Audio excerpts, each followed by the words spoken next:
So Jeff had made mention of wherever believers are not, wherever followers of Jesus are not, there's a vacuum there of kingdom influence. And so we go into those to create that influence. We call that evangelism. When we go in and we share the good news of Jesus and the things that open the door for that.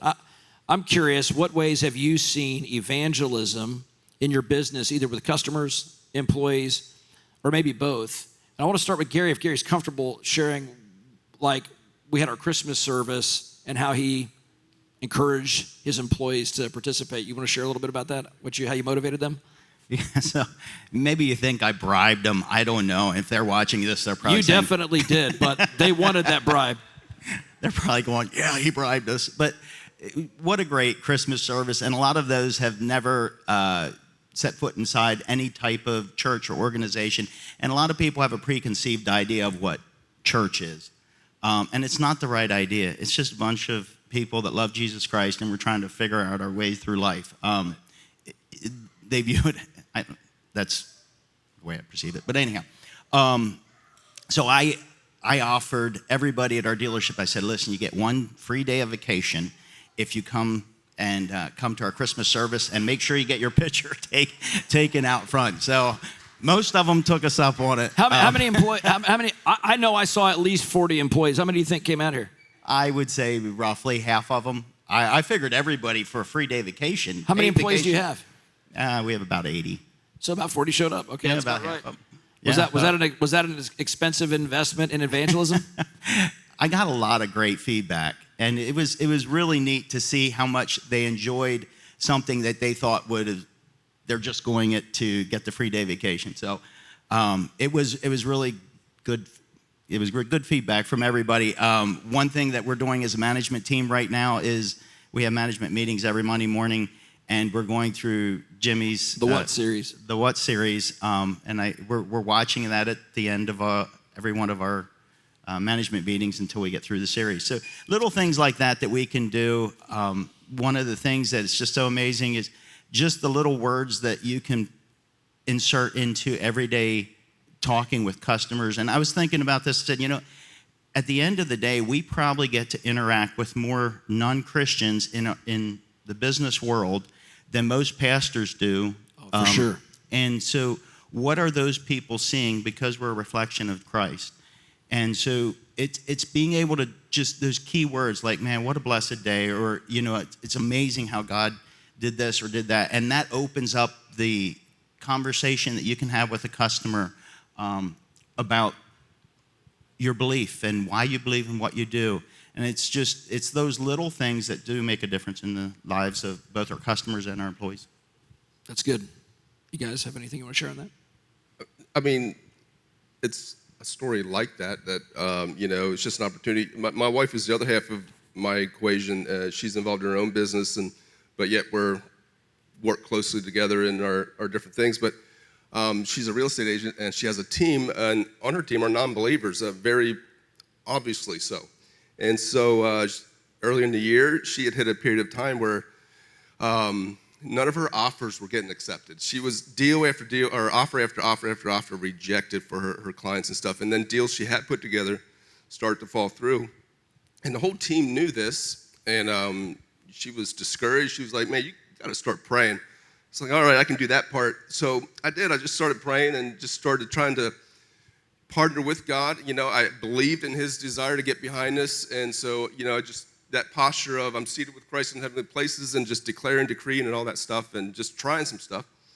And, and all of a sudden, every offer she was submitting was going under contract, and some of these other contracts that were starting to fall apart came back together where she was getting every deal. And so this was very obvious to her team. And so we're like, what is happening, what changed, whatever. So she's like, I just asked my husband to start praying. So he did, and she said, I think this is what happened. And so now they wanted me to start praying for them, of course. But so, I am, because they get to see God in action, and that's different than, trying to force it. They get to see an active God who cares and wants to be involved. Super good. Yeah, I think the kingdom of God is attractive to people, really. And if we have excellent service, or success stories like that, people are going to ask. They're going to reach out and maybe ask, like, what do you have? What is it? I think that it's a terrible idea to present a bad service or product or bad customer service, that sort of thing, and then expect people to want what you have and expect to want your God. That's a great statement. So, like, I love that. Like, she started having success stories. It was an opportunity to then share. Well, Jeff was praying. Yeah, she had an opportunity then for further conversation with some of these other ladies and stuff on her team. It was awesome. That's fantastic. Anything else you want to share about either the ways you evangelize or bring discipleship to bear in your circles? Don't feel pressure on that. I'm just curious. Okay. Well, one of the things I would say is I worked at a company called Weir's Furniture, and for evangelism, one of the things the significant leaders that were the company was built. I mean, they literally had, it was a furniture company that had to the glory of God. It was a really expensive furniture place, and so it was a really nice building. And to the glory of God, it wasn't like we get a lot of these furniture shack type things or warehouses here. It wasn't like that. It was well put together. And so everyone in the community knew who they were. And one of the things they did is I know because I was in an interview, and what Brad Weir and some of the other leaders would do is during the interviews, they would just talk to people about their faith in Jesus because they technically don't work for them yet. And so there was an element in which they could have a discussion without all the fear of the ripple effect. And then for discipleship, one of the most amazing things, and I learned a lot through this when I was an employee there, they had what they called character first awards. In other words, we don't reward competency first, we reward and honor character first. And so they had, at our return on investment meetings, you'd have like 300 employees gathered in this huge area, and they would honor different employees at their anniversary dates and talk about what they've seen in them over the last year and what character quality stands out to them. And just by honoring it, man, it would feed something in you that was pretty amazing. And I would say to all of us, we can do, like, you don't have to be a part of it. You can be a customer. One of the banks I bank at is Truist. There's a lady at the one in Myerstown that just does a phenomenal job of customer service. And I can be kind of annoying. I ask real specific things, and anyway, I just know I can be annoying. So she's never given me the face of, you annoy me. I get concerned repetitively. I don't see what she is saying, but she assures me. I talked to 3 people. I promise it's good. And she's always honoring. I just wrote her this nice note the other day, thinking about the character first thing, going, I'm going to write her back with her boss copied in it and say, here's what I see in you. You are excellent at what you do. You've never made me feel bad. For asking that. I feel well cared for in that process. You should ask your boss for a raise. He's copied in it. Know your value, that kind of thing. And I put a winky face I wrote to her boss, hi, but I really mean it when we see something that's good. In other words, in her world, in customer service, she probably mostly experiences no news is good news. And people usually let me know when they're angry. But how many people actually go out of their way to take the time to say, keep doing that? That's amazing.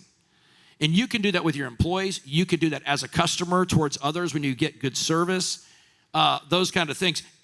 As an employee or an employer, you can start Bible studies to be done at break times and things like that. That's what I did at Weir's. I would start these Bible studies, and people would show up. It was amazing.